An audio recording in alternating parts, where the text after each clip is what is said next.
Hello everyone and welcome back to a new video, and today I'm going to be reacting to what fears the Fathom Ironbark lookout hides from you. Now, just from the first frame, I don't know what fucking pervert is hiding in the fucking woods, but anyway, let's just watch it. Also, by the way, this is my second channel. I do have a main channel with actually good content, so yeah.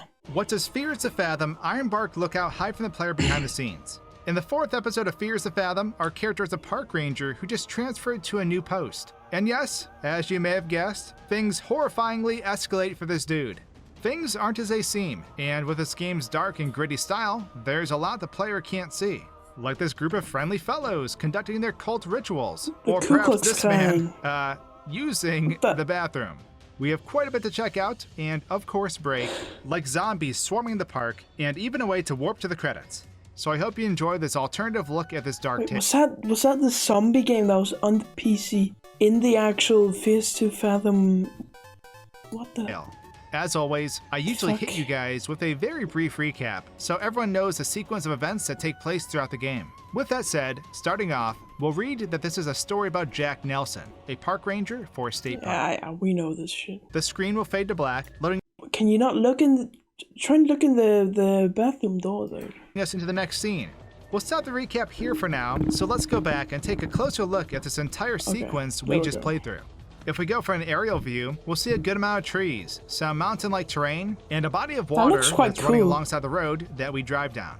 We can see we're playing on a fairly large map, and the road we're driving on eventually ends. What I found interesting, though, is this semi-truck that drives past us during our drive to the diner. I was thinking we'd die if we went for a head-on collision with it, but that's not the case here. This truck wants to get past us so badly that it tries to leap over me. So this led to attempting to see if we could flip the semi and stop it in its tracks. However, trying this ended up with our RV getting stuck in the guardrail. It's odd that this guy hasn't gotten out of his truck yet to exchange insurance though. The nerve. But then this happened. The truck began shaking all over as it began to lose control, eventually flying off the road and into the water. Just when I thought it was over, the truck glitches back up top and proceeds to do a headstand on the RV, immediately resetting itself. It then proceeds to drive through the RV, making its totally normal escape. Yeah, nothing happened, All by my lonesome now, I decided to try to flip the RV. I wanted to see if I could drive this upside down, like I had in a previous episode with a car.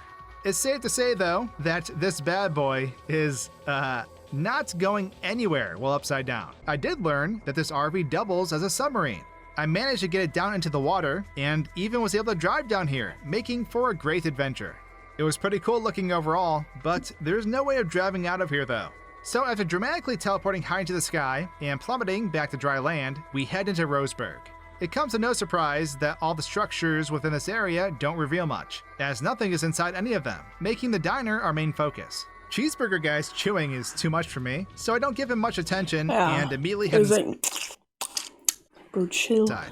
Something I didn't notice during my initial playthrough was the guy that doesn't speak to us. He has with him a shovel, a bag, and some strange attire, making him that much more suspicious. We'll get back to him. However, during the sequence when the server goes to get our meal we ordered, I decide to follow her to make sure she handles my food properly. We can see she walks back into this fairly empty kitchen and into this wall, as the meal on her tray visibly Why are they like midgets and giants and whatever the changes. She will just walk in place here until the player advances. Going to the restroom and sitting back down will then start her journey for bringing our food out. Changing our focus back to the suspicious guy, we can see that when he goes to the restroom as we're checking out, he'll enter the room and sit in the middle of it as he continues his dining animation. I found this to be hilarious. I don't know why. He doesn't even mind if we join him in the restroom. Nothing going on here, just friendships being made. The only other thing that happens here is when we go to our RV. We can see the doors open, and later we'll find the bathroom door is strangely jammed. To me, this implies that the odd restroom man from the diner is in here, because after paying the bill, he's nowhere to be found normally. Sadly, looking in the RV restroom reveals that it's empty. Things are clearly escalating here though. That would be cool if there was like a little thing in there, not something too big, but just a little bit of some juice. So I make my way out to the RV, start her up, and make my way to the next section of the game. It's 8:02 p.m. at this point as we arrive at the front gate of our destination. After getting the RV parked, we can make our way out and towards what appears to be a front office building. It's here where we'll get jump scared by the shotgun-wielding ranger, which caught me off guard during my first playthrough. As we're getting acquainted with this ranger known as Billy, we can see someone walking outside through the window. Oh yeah. This is definitely a bit sus. I didn't notice that when I played it myself, but I think I watched someone else's video and noticed it, so. However, Billy is clueless as he proceeds to confirm we are who we say we are. We then need to grab our bag before we head into the park. Once doing so, we load into the next sequence. Going back and looking at the entirety of this area, we can see that it's a long stretch of road that makes a C-like shape. There's really nothing in the outer bounds besides all these trees, of course, so our main focus is going to be the front gate area to the park. Taking a sneak peek in the front office building before we open it, we can see Billy anxiously standing guard at the door as he waits for us. Let's be real though, Billy has zero chill when we open this door. I mean, who answers the door like this? I guess in his defense, my character is invisible, so there's that. However, I'm more interested in the fellow that's going on a nightly stroll into the park. I realize that this guy looks familiar, and that's because it's our toilet friend from the diner. He just walks on by. No, it's not. It's Silas, that Silas guy who's like, oh, I work in the tower over there. And eventually disappears. Is that the same guy as... He is...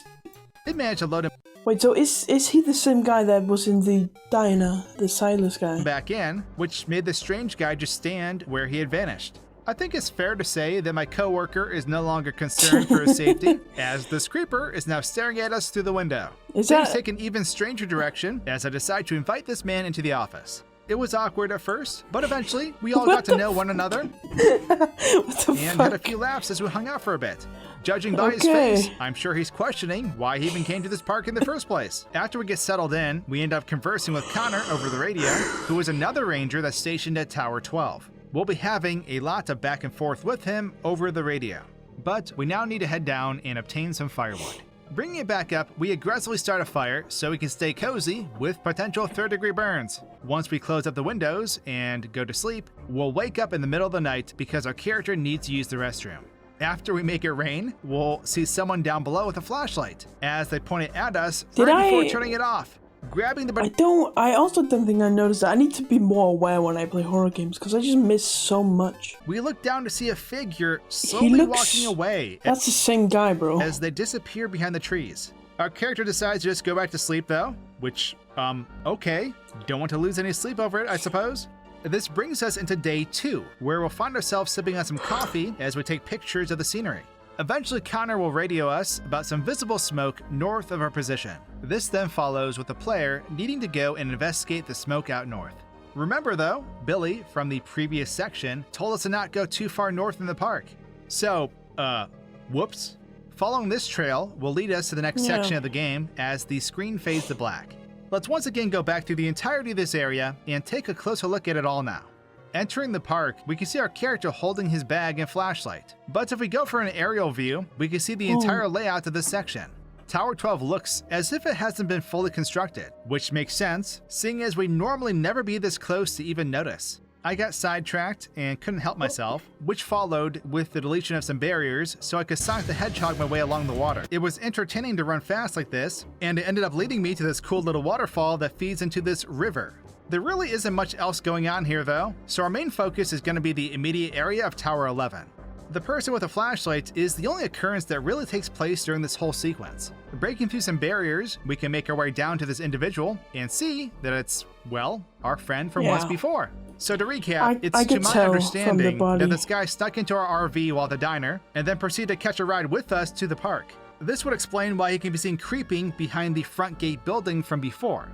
At any rate, I realized he wasn't moving because I haven't looked at him with the binoculars yet. So I ran back up real quick and used the binoculars. Coming back down, we can see that he doesn't venture too far from where he was, and he never despawns either. Naturally, I began messing with the stranger, which led me to finding another variant of him. This model, labeled as Bad Guy, is from another scene that doesn't take place until later. As you can see though, I had some fun with him, as I made him nearly the size of the tower. I didn't forget his twin, so I dragged him over to join the fun as well. In the end, I find myself in what would normally be a terrifying situation. On that day, humanity received a grim reminder. I couldn't help but laugh though, as I continue with the rest of the scene. This time around, it was nice to have some company as I sipped on my coffee, even if he didn't seem too happy to be here. Taking a closer look at the smoke that appears shows that it's just rising from this empty canvas, which, of course, is no surprise. Other than trying to mace this giant weirdo, not much else takes place in this scene. So we'll go ahead and proceed to the next section, where we'll investigate the smoke to the north. Loading in, we'll follow the trail that leads to the source of the smoke, which ends up being this little campsite. Right before we get to the campsite, we'll hear a male-like scream. If we approach this closure barrier, we'll see a shadow-like figure creeping through the tall grass. Our character will try to communicate with this lurking individual, but no one responds. The only thing our character has to say about this situation is the air. I also didn't see this. I'm so bad at horror games. I don't see anything, bro. Coming back to this area to break it, you can see this map is probably the smallest of them all, with a rectangular shaped canvas. Half of the map that's unused is rugged and slopes downward. I came out here and did a 5K, but there's nothing out here. The camp itself doesn't hide anything from the player, but we can get a better look at this fellow in the woods. They will creepily stand by and wait for the player to spot them. This attire that the person has on looks terribly familiar though. If you haven't guessed already, I believe this is the outfit we see next to the street. Yeah, so I never put that together because, like, obviously, in like episode 2, it's a bit obvious that the person is following you, but in this one, I didn't notice it at all, actually. So, if this theory is correct, that means if we take the mask off, we see that it's... Wait, what? Who is that?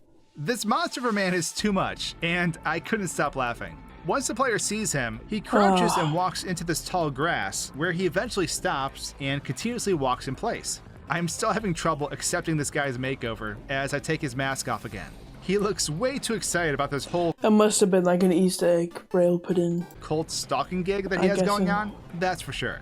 You can see how it's just the front of his face that's visible, making for a strange looking dude. So I made my way over to the guy to see if I could mess with him. Obviously, the mace has no effect on him, but he seems too happy to care anyways. This is all I came across during my exploration of this area though, so let's go ahead and progress with the story. I'll never be able to play this game because when I get to this point, I'm just gonna think of this. Enter the next scene. After putting the fire out, we make our way back to the tower to report to Connor about the campsite. He then mentions that people have been flocking to the area because of the disappearance of 3 kids, with there being rumors of entities haunting the area. After telling him we don't believe that, he's thankful and says he'll contact the authorities so he can take care of it first thing in the morning. I personally feel there should be more urgency here, but okay, Connor. All this commotion has made us hungry though, so we whip up some lasagna and throw it in the oven. Soon after this, we fall asleep. However, our character gets woken up and we can see that we're not exactly alone. Getting up, we'll quickly realize our cultist friend is right outside the window as he proceeds to walk around. I wonder, is it the same model as the weird pervert guy? On the outside of the tower. I could hear him coming to the door, and I don't know why, but I thought he may have left, so I opened the door. Yeah, he didn't go anywhere, and this bear spray does nothing. After reloading, I decided to wait before I opened the door, which ends up being the way to go about it. We'll find that he left us a little present though, which is, needless to say, terrifying. Informing Connor of everything that took place is unsurprisingly useless, as he downplays it, saying it's probably just kids messing with me. Once again, okay Connor, but we just turn the light off and go back to bed. Going back and looking at the sequence from another view, we can see the cultist standing in our window, waiting for us to look at him. Clearly, he's still very happy to be here. Guy. We can watch him creepily crowd walk around the tower as he approaches the main door. It looks so the entire goofy. sequence is funny to watch, mostly because he has been unmasked. After he leaves us this gift though, he'll continue making his way around and down the stairs of the tower. He eventually despawns near the bottom of the stairs. Outside of this gothic birthday celebration, nothing else new occurs during this whole section. Which brings me to Plague. This is a computer game our character can play, which is basically a horde mode zombie game, as we continuously fight off these undead. A game where we can get infinite headshot points if we just shoot dead zombies on the ground. I couldn't help but wonder, what if we took the zombies and even this nifty shotgun out of the computer and into the state park we're at? What could go wrong? We normally play this on a small screen, but in reality, the map and player controller is set up just like the one we're playing now. So if we load it in, well, the result is fairly glitchy, but as you can see, I now have a zombie chasing me as we make our way up the tower. Actually. I was surprised to see they were able to follow me, just because I assumed their nav mesh would only be tied to the video game environment. I go ahead and blast this one out of existence, and then try to spawn more in. Now that I had this horde following me, I need to try and stay alive, because adding all of this in was kind of a pain in the butt. So I make my way up the tower, and as you can see, I can't use the door. This is because we're technically using a different quote-unquote player than our typical RV dude. But what's odd is this horde never came up the stairs like the previous zombie. In fact, they straight up disappeared, and I couldn't really make sense of it. Eventually I realized where they went though. Somehow they broke out of the map and, well, just kept on running. I could find the zombies scattered throughout the outer bounds of the map, hilariously fleeing for their undead lives. Unfortunately, definitely glitchy, to say the least. With this setup, I can't proceed through the game, so I guess it's time to say bye to the shoddy and continue on with the original game. However, not before making a slippery slope of shoddy shells. I love game physics. That looks so like night pills, 3 starts bro. off with us having to clean our binoculars and survey the area. We'll end up seeing a flare go off, which follows with us talking to a hiker over the radio. The hiker sounds just like Connor, which confused me at first, but he sounds distressed and lost, and requires our help to get out of the woods safely. The game, Do You Copy, trained me for this moment. In a nutshell, it seems no matter what direction we give this hiker, the conversation ends with him thinking he found us, but it's definitely not us. I do believe our direction does dictate his survival though, which I'll explain in a few. We're interrupted by a knock on the door though, which follows with this odd conversation with Billy, as he gives us some tower supplies. He'll eventually leave, as we're left with eating some more food, doing our report, and going back to sleep. Wait, we need some more firewood. So we head down to grab some, and boom, jump scared by none other than our best friend / cultist. He claims to be a that was like, this jump scare gave me probably the biggest reaction ever in any of my videos. Once done talking with him, he'll just casually walk into the woods, as we're supposed to pretend that was normal. I was able to keep my eyes on him as he walked through the woods, and managed to find that he eventually stops and just walks in place down this trail, being visible to the player. Going back through the scene, when the hiker shoots the flare into the sky, it's fairly similar to the smoke we ended up investigating earlier, as the flare also comes from the blank canvas area. As for Billy, he just appears at our door, and when he leaves, he takes a long walk down the stairs and then leaves the Tower 11 site, disappearing shortly after. As for our creepy friend who jump scares us, he only appears as soon as we grab some firewood. Also, this is the second model of the bad guy that I was messing with earlier in the video, the one I made into a giant. After he leaves and ends up in that resting spot, where we can normally track him, I break the barrier and take a closer look. I attempted to end the game early, but clearly, as you can see, this plan wasn't quite working. Progressing the story, the 2 days later portion has nothing of interest when it comes to out-of-bounds activity, or anything of that nature. It involves the player updating the computer, which ends up shutting the power off. We then get the generator back on, go to the bathroom, and fade to black as we complete the scene. It is now 1 week later, as our character talks about Connor's generator undergoing maintenance, basically reminiscing about the isolation he's experiencing in the tower. However, it ends up that we have another incident occurring as we wake up to Connor over the radio in the early morning. When going to check out the smoke this time, we find a very questionable situation occurring across the water. The only thing our character could think of doing is to acquire evidence. So we pulled the camera out and, wait, was that the best idea? Not good. Where'd they go? Now we have the thing about this is, the only thing that doesn't make sense is, where's the picture? If he took the picture, where is it, man? Because apparently no one believes him, but he has the picture, doesn't he? Company! Glorious! So we do the most obvious thing possible and hide under the bed. There's nowhere else to go. Eventually the cultist breaks the door in and will proceed to search the room. He'll make his way back out, and that's when we need to make a run for it. Frantically running down the stairs, I ended up hiding in the portal. Where did all the other cult members go? Like, why is it only that guy? This ends up being the right thing to do, as our clueless cultist friend doesn't know what to do. Eventually, he'll head to the shed, and we can make a pretty safe run for it at this point, loading us into the final scene. Let's go back and take a closer look at these cultists though, shall we? Remember the hiker we attempted to assist over the radio from before? Well, to my understanding, if we tell him to go right as we're directing them, this ultimately kills him. We can see his body lying on the ground by all the cultists when telling him to go right. However, if we tell him to go left, his lifeless body is not in the scene, which makes me believe that he survived? Food for thought? These cultists, though, they, let's just say they're all happy to be here. Each and every single one of them. Is that an actual person that's modeled off, or is that just like a AI image or something? When taking their picture, I had to slow the game down, which resulted with them sliding rather than running. It was pretty funny to watch. You can see their line of sight is fixed on my character, which adds to this strange sequence. Taking the masks off really shows just how flexible these guys' faces are. The one in white will go in the tent and remain there indefinitely, but the rest of the gang, they hilariously run to this spot where they all group up and essentially create this weird mosh pit. It's pretty funny to watch as their heads flip all about, struggling to keep their line of sight on the player. We can see the main cultist that comes after us has his flashlight implanted in his arm, which makes sense seeing as we'd normally never be able to clearly see how he's holding it. Watching him come into the tower isn't much different. But as long Probably shouldn't do that. as my dude is having a grand time being a psycho, it's all good. He'll eventually wrap around the tower and then wait for us to make our escape. At this point, I decided to go check in on our other friends and, well, yeah. They're still, doing their thing. What ritual is this? I decided to use this? my Nightcrawler powers and teleport over to this area. I then joined the mosh pit they had going on. As you can see, it felt about as awkward as it looked. What a time to be alive. However, it's now time to make our escape before things escalate any further here. Stay back, evildoers. Moving into the final scene, we need to keep running, as the cultist does end up appearing as he continues to pursue us. Once in the RV, the screen fades to black as the credits roll soon after. The one thing I found curious about this end sequence is that if we just stand here and don't progress, the cultist never shows up. It's only after we get so far that he'll appear and begin to chase us. And when he does begin chasing us with a knife out, we can straight up get him to run through objects. He has no chill at all. But here's the kicker. During this whole ordeal, I found something that you any % speedrunners might be interested in. Because you don't even have to do this scene at all. The developer put a skip to the credits command in this final scene, so as soon as you load this map during this final instance, all you have to do is hit the L key on your keyboard and the game will be completed. I'm assuming they forgot to remove this before building out the game.